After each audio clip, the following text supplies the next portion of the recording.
Hey everybody, welcome to Pop Culture Philosophers. I'm Rockin' Robbie Billups, and it's time for the weekly comic book review.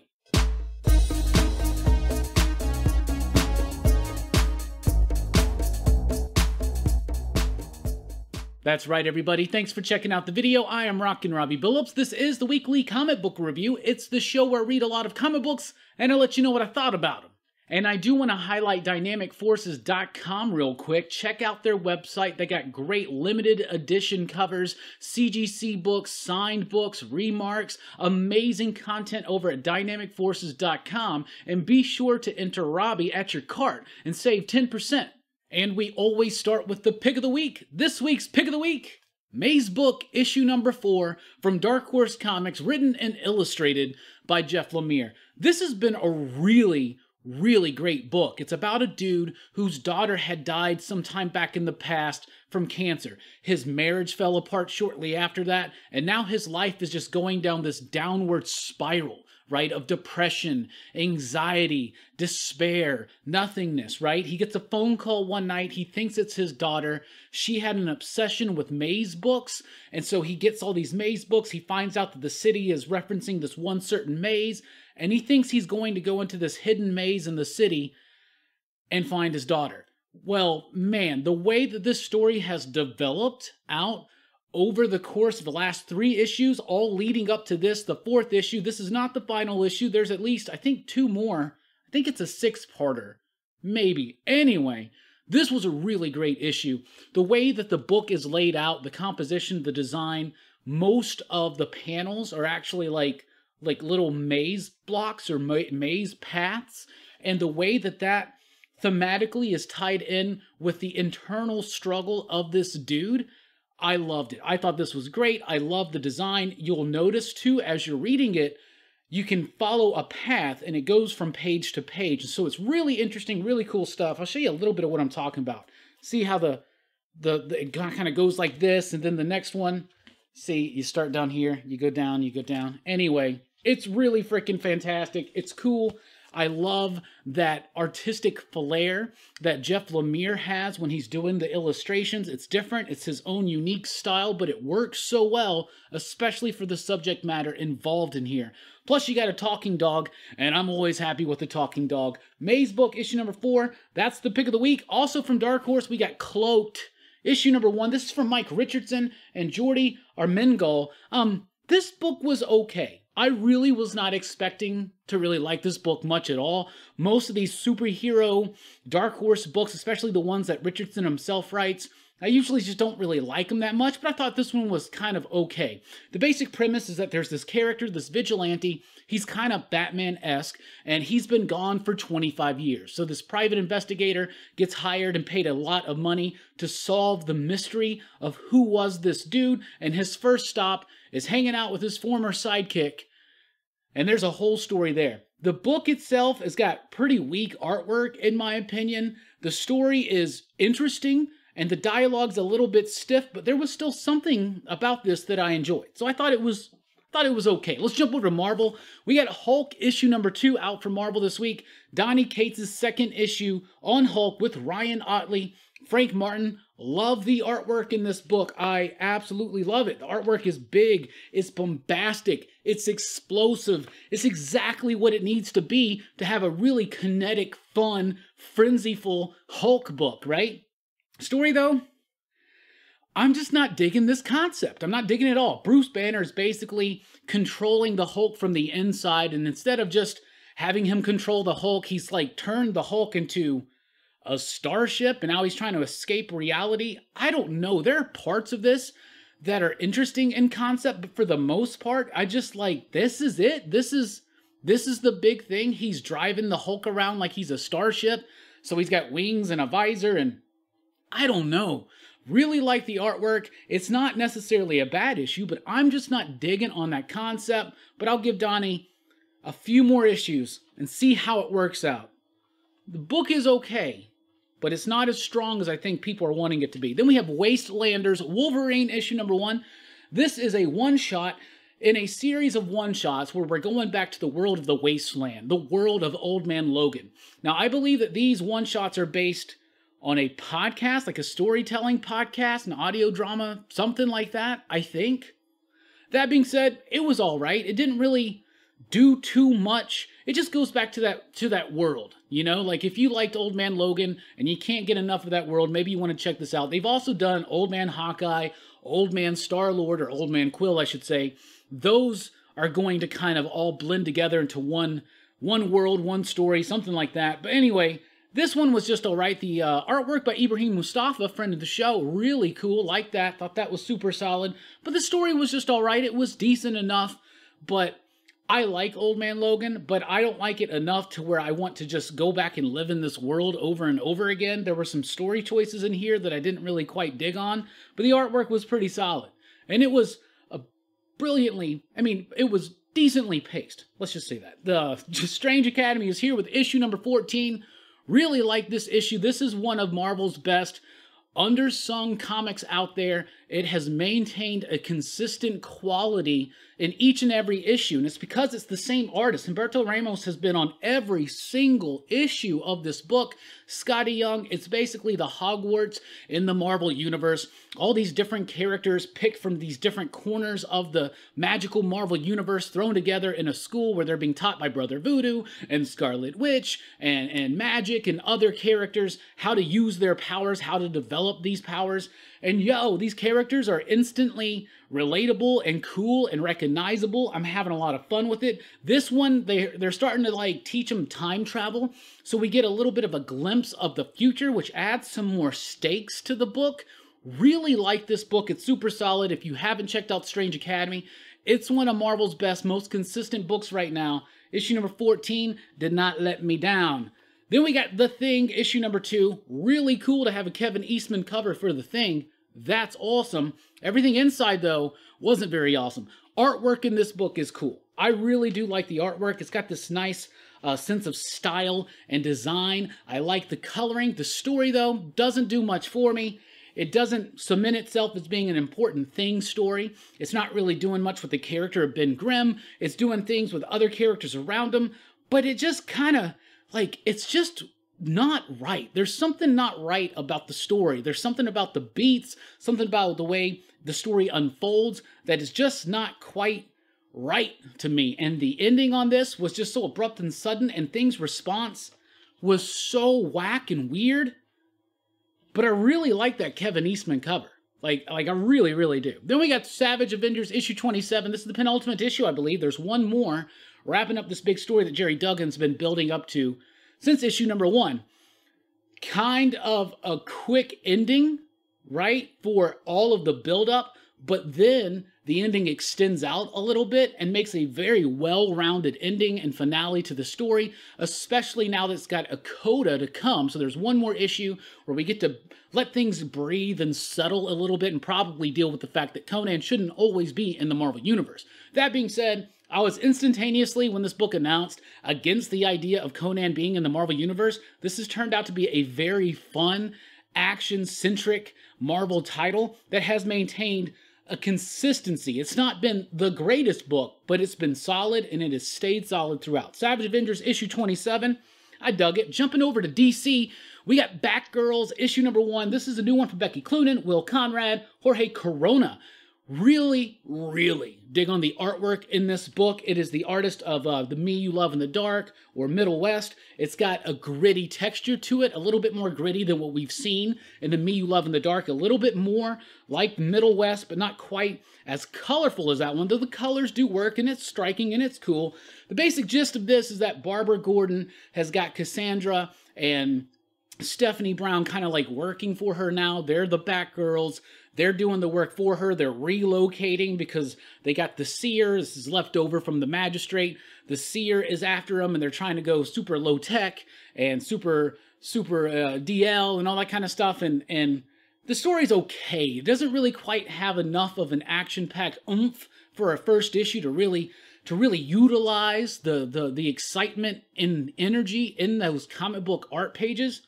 In the comic book art. And I feel like some of the characters, just like Sandra and Stephanie, are acting within character, but just maybe just tilted just a little bit, and it's throwing me off just a section, just a smidge. And it's also tied in still to the magistrate, future sphere state type stuff, which I'm just ready to bury that and move on.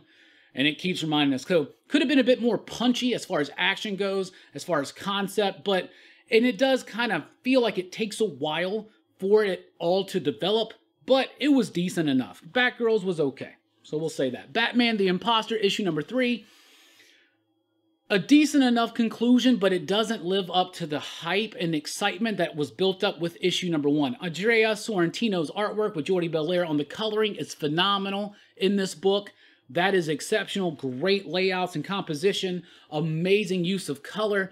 Really great stuff artistically. Story-wise, it doesn't really differentiate itself out so much from every other random multiversal Batman Elseworlds type story. It's a decent enough ending, but it didn't have quite enough of a punch there, I guess, at the end to really separate itself out. This is a book that promised, especially in the first issue, to explore a Bruce Wayne, a Batman without Alfred, to explore a Batman without a lot of the support structure that he has and what that would be like and how that would shake out. And by the end of it, it was all right. It just kind of feels like been there, done that, and nothing super special outside of the artwork, which has been phenomenal throughout the entire series. So I was a little bit let down by that. Then we got Robin and Batman issue number 2. This is from Jeff Lemire and Dustin Nguyen. Loved this issue. This is only a 3-issue series, so it's actually very striking. The choice that is made in the story in issue number 2, it almost gets completely away from the threads that were started in issue number 1 and goes straight into Robin, Dick Grayson, being introduced to what will soon become the Titans, like all the sidekicks. You know, we're talking about Speedy and Aqualad and Wonder Girl and Kid Flash, right? So it's him being introduced to them, and then there's this nice core of an emotional twist at the end of it, where there was maybe a little bit more of an ulterior motive to this meeting. Really liked it. Felt a little weird to have the story just pull itself out, do something completely different, and then at the end promise to tie it back in when there's only one more issue. But as a study on Dick Grayson, when he starts to learn as he's becoming Robin for the first time, that maybe Bruce isn't the most trustworthy person and partner. Some really interesting stuff going on there with that dynamic between their personalities. Robin and Batman issue number 2, super solid, really great book. And then we got The Joker issue number 10. This is another fill-in issue. These fill-in issues so far, they've always gone back in the past to explain some things about Gordon and Barbara and their relationship with the Joker and how the influence on the Joker on the Gordon family. And for the most part, it's never really revealed much that we didn't already know or couldn't have pieced together. In this one, issue number 10, in which Matthew Rosenberg joins James Tynion as a co-writer, it works because this is picking up on what's up with the Gordons shortly after the conclusion of The Killing Joke. Barbara has just been paralyzed. Jim is still on psychological leave. He's trying to get back to work too soon. Little James shows back up all of a sudden. He's starting to act weird. And you get artwork by Francisco Francavilla. He did the last issue. I thought it felt a bit rushed. This one felt a little bit more solid. And the coloring I thought was spectacular in this one by Francisco. But The Joker number 10, a book I've been down on, but I like that issue because if you're going to tell us some Gordon being haunted by the Joker, like that's what I want to see. I want to see more of the immediate aftermath of, say, Killing Joke. Things like that. Eras that we haven't really dwelt on too much. That'd be cool. Black Manta issue number 4. This book is just not, it's nonsensical. Like the story doesn't make sense. It's not written very good. And the artwork is not very good either. There were glimpses in the first issue where it could have been cool, kind of bold and striking. Why am I reading this book? Because Aquaman. I would not recommend this book. Not even to me. And then we got Tis the Season to Be Freezin'. This is one of those $10, 80-page one-shot giant specials. It's a holiday special. I would not recommend this one. It's got the opening story is a Robin and Mr. Freeze story by Alan Burnett and Paul Dini. Jordan Gibson on the artwork. That is the only good story in here. So, I mean, that story was, and it was good. Robin, Mr. Freeze, Batman animated style. That was fine, but the Vixen story, no. The Bizarro story, couldn't even understand it. The Firestorm Killer Frost story, trite. The Polar Boy story, what? Then we got the Harley Quinn Blue Snowman story. No. And Flash and Captain Cold, whack. And then JLQ, that one didn't work either. So I would not recommend that one. Let's jump over to Image. And from Image, we have Primordial issue number 4. This is going to be a 6-issue series. I thought it was 5, but it's actually 6. I'm loving this book. This was almost pick of the week. Amazing artwork from Andrea Sorrentino. Beautiful layout, psychedelic, wild, cool, just amazing, mind-boggling type stuff. The story's pretty solid too. This is a story about the two the monkey and the chimp that got sent off into space, and the dog Laika that got sent off into space. And in this story, it's kind of like We 3 meets 2001: A Space Odyssey, right? So you got these animals going off into space, and in this world, in this story, they just disappeared, right? And it ends the space race, but they actually wind up somehow contacting this other entity. Their intelligence starts going up. There are these other scientists on Earth, one in Russia, one in America. They're trying to find these animals and solve this mystery, maybe make contact with them. It does some really interesting stuff at the end of this issue. I'm loving it. The way that Sorrentino and Lemire are working together to cause true emotion to be portrayed from the animals. Looking at the different blends of styles that Andrea Sorrentino was doing when we're in more of the mundane world and when we're in more of this fantastical sci-fi psychedelic world. Really great stuff there. I love this book. It's a graphic treat. It's an emotional tug, especially if you're an animal lover. I love this book. Very close to being the pick of the week. Primordial issue number 4. Then we've got King Spawn here with issue number 5. This was one of the best issues of King Spawn yet. King Spawn's been a fun book, but you got Sean Lewis doing the writing with a little assist from Todd McFarlane, of course. Javier Fernandez. We're going back to those early days, showing a little bit more illumination on some things surrounding the murdering of Al Simmons and the beginning of Spawn. There's some other things going on. It's all kind of getting tied together. There's this villainous plot going on in which they're trying to get Al to to crown himself King Spawn or something like that. Billy Kincaid's back. And if that's not enough of a return of a character you didn't think was coming back, just wait. The end of this one, I'm like, what? Damn, I am loving King Spawn. Art in that book is freaking fantastic. Then we got Newburn issue number 2. This is from Chip Zdarsky and Jacob Phillips. Really liked this issue. Newburn is this dude. He works for the mob, all the different mafia families. He is kind of like the investigator. Whenever there's something that's going on, like one gang going on to another gang's territory, a hit or any kind of thing that's needs to be investigated, he does it. He's not to be touched by anybody in any of the mafia families, and he's able to just investigate and basically be a judge and jury on and adjudicate what is actually going on and keep the peace between these could-be warring mafia families. So you kind of get this nice hard-boiled detective-type story. In the first issue, it sets up the world perfectly. He's got a new partner. This is their first case together. So once again, it's a nice self-contained story. Overall, in an overall narrative, I love it. I'm a sucker for that. That's old school. That's how I think comics should have. Give us enough punch in one issue, as well as something enriching and developing over the course of several issues, if not a run. Newburn issue number 2, just as solid as issue number 1. If you like that, I think you'll like this. Some mysteries are deepening, and we're learning more about this character, how he operates, and why that is the case. Newburn issue number 2. Really liked it. Jumping over to Dynamite, we have Vampirella Dracula Unholy. There's the cosplay cover with Anna Mia. Mia, friend of the show. You know, I've had a conversation with her here on the channel 2 times. So if you're a fan of her, definitely check out those videos. This was a really solid book. So Christopher Priest wrote 25 issues of Vampirella, plus he did Sacred 6. It all built up to the wedding. I thought it was supposed to be the wedding of Vampirella and Dracula, so I read Vampirella number 25. I was so freaking confused.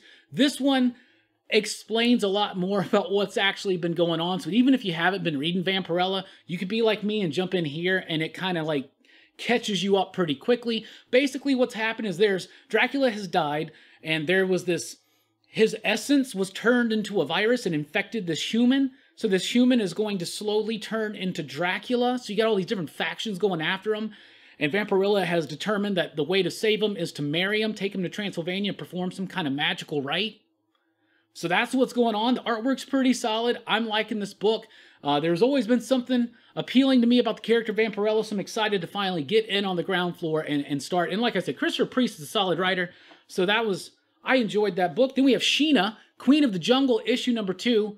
I'm liking this book. It's really fun. Sheena's kind of like it's like a female Tarzan in a way. She's hired by this company to go. They got this like dome with this like this habitat, this like it's like a biodome going on, but there's some kind of monster or something in there that's killing all their people, but there's a mystery as to what the purpose of this actual biodome is. That starts getting uncovered and unraveled a little bit here in issue number 2. So Sheena is in there trying to fight this monster, as well as trying to understand all the lies and all the BS that this corporation is throwing at her about what is actually going on in this biodome. Artwork is great, story is cool, it's got a great pace to it, great action. Sheena, Queen of the Jungle, issue 2. Loving it. Then we got Purgatory, issue number 3. Look at that homage to Todd McFarlane there. I like that. Purgatory's an interesting character. She's like a demon vampire. I'd never read any Purgatory stuff. I never got into the Chaos stuff back in the 90s. So just now reading Evil Ernie and Purgatory for the first time, but I'm digging it. There's this like coven of witches. They're trying to goad Purgatory into killing each and every one of them in a certain sequence of events, and then they will possess her and take over her. Some of that mystery is coming a little bit clearer in this one, and I liked it. It's fun. It's not as solid as Sheena or the Vampirella one, but I thought it was still cool. Artwork's decent, so I'm going to keep reading Purgatory. Then we got Red Sonja, Black, White, Red, issue number 5. So these color-themed anthologies are all the rage right now. DC's doing them, Marvel's doing them, Dynamite's doing it. These are the best ones so far. Like, out of all of them, this is great. Really nice, short, fun Red Sonja stories with really interesting artwork. The first story in here is by far my favorite, The Hunted. Really striking artwork. I love it. The middle story was all right, a little bit more cartoonish, but one thing I do like is that Hassan Othman El-How changes up his lettering a little bit for it, but this story was all right. Then the last story was interesting too. That one was written by Frank Thierry, and it was an interesting story, though it was pretty obvious where that story was going to go. But I'm enjoying these anthologies. They're pretty fun. You don't have to invest too much into them. You can just sit down, you get 3 complete stories with some really solid artwork. And Hassan Othman El-How is the letterer on all 3 of them. And the style changes from story to story to story, and that's awesome. That's why he's one of the best. Then we got Kiss, speaking of the best, Phantom Obsession, issue number 4. Love these photo covers. There's Mean Gene right there, you know, spitting the demon's flame. This book is silly. I mean, you don't take this one too seriously, you know. Kiss gets hired by this rich dude to go to a private island for a private concert. Turns out there's an ulterior motive. He is trying to, like, steal their cosmic powers and energy or something like that. I don't know. There's robots all over the place. It's fun, it's dumb, it's goofy, and I'm having fun with it. Kiss of Phantom Obsession. Then we have The Rush, issue number 2. This hungry earth reddens under snow-clad hills. Issue number 2, Simon Spurrier. The artwork is by Nathan Gooden. Addison Duke on the coloring. Hassan Othman El-How on the lettering. I'm liking the story. I'm starting to get a little bit more into it. It's kind of got a little bit of a supernatural Deadwood type vibe, where it's about this town up in the Yukon, so it's like super cold. People are going there. It's set during the gold rush, and you know the madness that comes along with that, right? But it's about this woman. She's there trying to find her son. Her son's gone missing. Everybody thinks she's dead. He's dead. She doesn't believe it, so she's going in over her head, trying to discover what happened to her son in this very hostile territory. Oh yeah, plus there's this like crazy, weird, like supernatural entity that rides a giant spider. I don't know. Kind of unclear on that stuff so far, but I thought it ironed itself out a little bit more in clarity here with issue number 2, so I'm liking it. And I really like that variant cover by Martin Simmons. That's really good stuff. Then we got BRZRKR issue number 6 from Boom Studios. Matt Kent, Keanu Reeves, Ron Garney, Bill Crabtree. Loved this issue, man. So basically, this is Keanu Reeves is the main character. What's his name? Unut or something like that? So he's an immortal. We've already explored some of his origins, and he's just working for like this government agency, like just taking part in war and battles and all this kind of stuff. In this one, it's him on a mission with some people, and the mission kind of goes sideways, and him and this other dude have to kind of like survive on their own for a while and trying to like look out for each other. So you're learning more about this dude and why he fights, why he's doing what he's doing. Meanwhile, the company that's trying to quote unquote help him, their means and methods are starting to become a little bit more nefarious. I love that Klaus Janson Miller inspired gritty, brutal artwork from Ron Garney. A great style for this book. This has been a fun book. This is issue 6 of 12. We're right in the middle of it.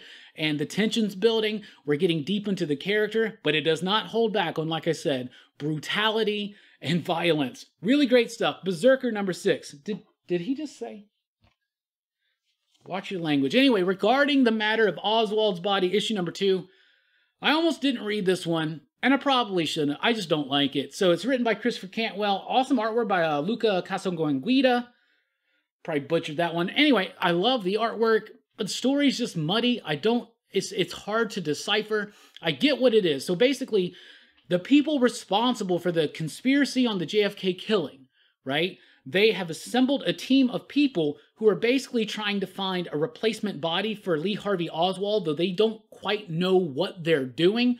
We obviously do, but the book comes across as rather erratic and confusing, and even with some solid artwork, it's just very, very muddy and difficult to decipher. So regarding the matter of Oswald's body, 2 issues in, I'm going to have to drop that one. Another one I'm dropping is The Heathens. The Heathens issue number 2 was not sold on issue number 1, definitely not sold on issue number 2. It's written by Cullen Bunn and Heath Amodio, Sammy Cavella on the artwork.